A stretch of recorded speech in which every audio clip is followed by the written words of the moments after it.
Good morning বন্ধুরা, তোমরা কেমন আছো? আমি ভালো আছি। আজকে হলো শুক্রবার, চলে এসেছে একটা ভিডিও নিয়ে। এখন বাজে ঘড়িতে সকাল 10টা 15। আমার উঠে বাসি কাজ হয়ে গেছে, লাড্ডুকে খেতেও দিয়ে দিচ্ছি, এমনকি আমাদের টিফিন হয়ে গেছে। আমার কাল থেকে শরীরটা একদমই ভালো নেই। কাল মানে মাথার যন্ত্রণা, সর্দি, গা হাত পা যন্ত্রণা, ওই জন্য কালকার কোনো ভিডিও করিনি আর পোস্টও করতে পারিনি। মানে শরীরটা এতটাই খারাপ যাচ্ছে।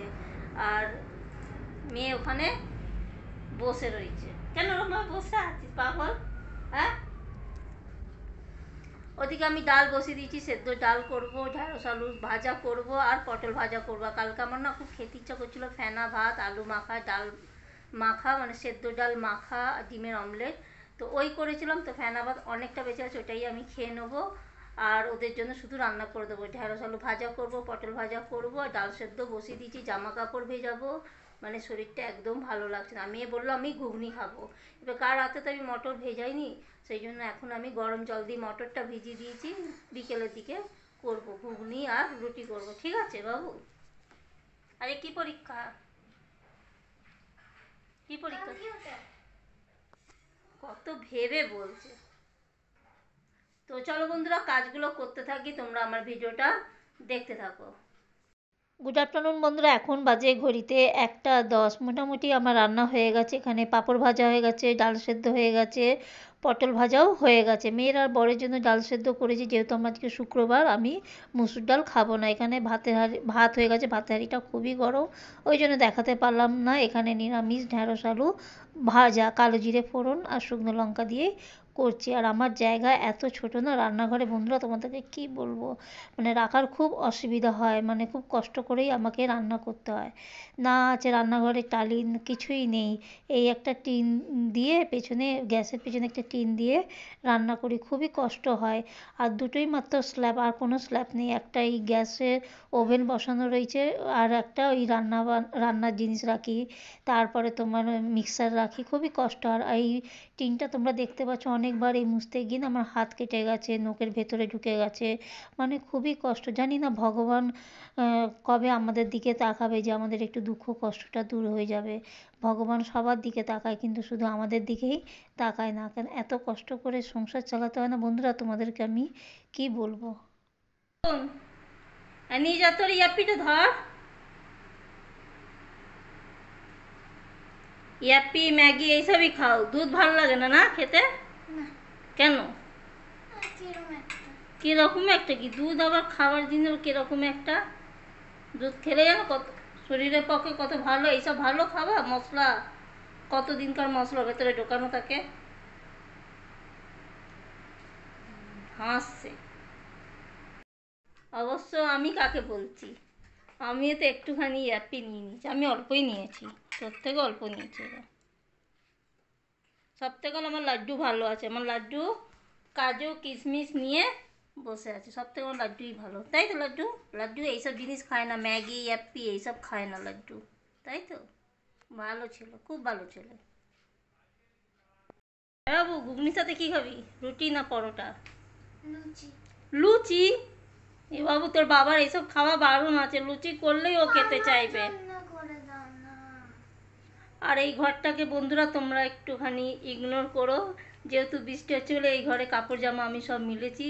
আর এই ঘরটা আমি ঠিক গোছানোর এখনও সময় পাচ্ছি না, মানে এত কাজে ব্যস্ত থাকছি না যে কি বলো, দিনে রান্না, রাতে রান্না, এই ঘরটাকে একদিন গোছাতে। আর আমার মেয়ে তো পুরো অগাছালো করে। কেন বদমাশি করছিস, কেন এইগুলো? আর আমার মেয়ে কি এঁকেছে সিলেটে, কি করেছে এসব? রাধা কৃষ্ণ? কে রাধা কে কৃষ্ণ?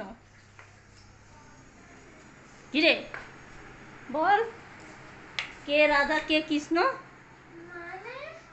আরে এঁকেছিস রাধা কৃষ্ণ কে?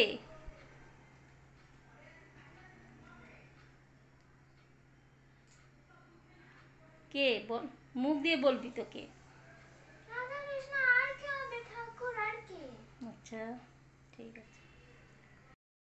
আমি চলে এলাম রান্নাঘরে ঘুগনি বানানোর জন্য। আমি সকালবেলা মটরটা ভিজিয়ে রেখেছিলাম, তারপরে প্রেসার কুকারে জল দিয়ে নুন আর সামান্য একটু খাবার সোডা দিয়ে 4 চামচ সিটি দিয়ে নিয়েছিলাম। আর একটা বাটিতে আমি মশলা রেডি করে নিয়েছি, আদা বাটা, জিরে গুঁড়ো, হলুদ গুঁড়ো, তারপরে চানা মশলা, টমেটো আর একটা তেজপাতা আর নুন। কড়াইতে আমি তেল দিয়ে দিয়েছি, দিয়ে দিলাম সাদা জিরে, ফোড়ন দিয়ে তেলটা ভালো মতন গরম হয়ে আসলে আলুটা একদম ছোটো ছোটো করে কেটে একটু ভাজা ভাজা করে নিচ্ছি। আলুটা যখন একটু ভাজা ভাজা হয়ে যাবে তখন আমি ওই মশলাগুলো দিয়ে দেবো, দিয়ে ভালো করে কষতে থাকবো, অল্প জল দিয়েই কষবো। যেহেতু চানা মশলা ঝাল বলুন, আমি আর কোনো লঙ্কা, শুকনো লঙ্কা বা কাঁচা লঙ্কার কিছুই ব্যবহার করিনি, আমি ওই চানা মশলা দিয়েই করেছি। চানা মশলাটা কিন্তু ঝাল আছে। আর এখানে আমি ধনেপাতা নিয়ে নিয়েছি, নামানোর আগে ধনেপাতা কুচি দিয়ে নামিয়ে নেব। দেখো আমার মশলাটা ভালো করে কষানো হয়ে গেছে, তারপর আমি মটর সেদ্ধ দিয়ে ভালো করে আরেকটু 2-3 মিনিট কষিয়ে নেব। ভালো করে কষানো হয়ে গেলে তারপরে আমি অল্প একটু জল দিয়ে দেবো, দিয়ে যখন ভালো মতন ফুটে আসবে, প্রায় 4-5 মিনিট ফোটাবো, নামানোর আগে ধনেপাতা কুচি, গরম মশলা দিয়ে নামিয়ে নেবো। দেখো দেখতে তো খুব ভালো হয়েছে, আমার মেয়ে তো খাবার জন্য একদম লাফালাফি করছে। দেখ ফোলা ফোলা লুচি, খেয়ে নে দিদি, খেতে দেখেছি কত ফুলেছে লুচিটা, গরম। মেয়ের খাওয়া হয়ে গেছে, তারপরেও আমার খাবারটা খাচ্ছে। ওই সব মটরগুলো বেছে বেছে ও খেয়ে নেবে ঘুগনির থেকে। আর এখানে আমি নিজের খাবার নিয়ে নিয়েছি, এই যে লুচি, আম আর এই যে ঘুগনি। ওই কি ব্যাপার, তো পেট ভরেনি? এই তুমি মটর খাবে বলে ওই জন্য বলছো আমার পেট ভরেনি। বাবু একটু আমার জন্য রেখে দে বাবু। দাঁড়িয়ে তো আছি।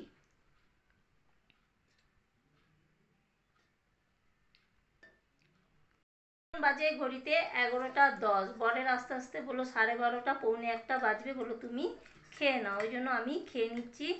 তো আর কিছু করার নেই, ও যখন আসবে তখন ওই ঘরেও খেয়ে নেবে, কেন লাড্ডুকে আমি এখানটা শুইয়ে দেবো, ওই ঘরে খেয়ে নেবে। তো তাহলে বন্ধুরা আমার ভিডিও আমি এখানেই শেষ করছি। যদি ভালো লাগে তাহলে লাইক, শেয়ার, কমেন্ট অতি অবশ্যই সাবস্ক্রাইব করে দিও। তোমরা ভালো থেকো, সুস্থ থেকো, টাটা বন্ধুরা, গুড নাইট।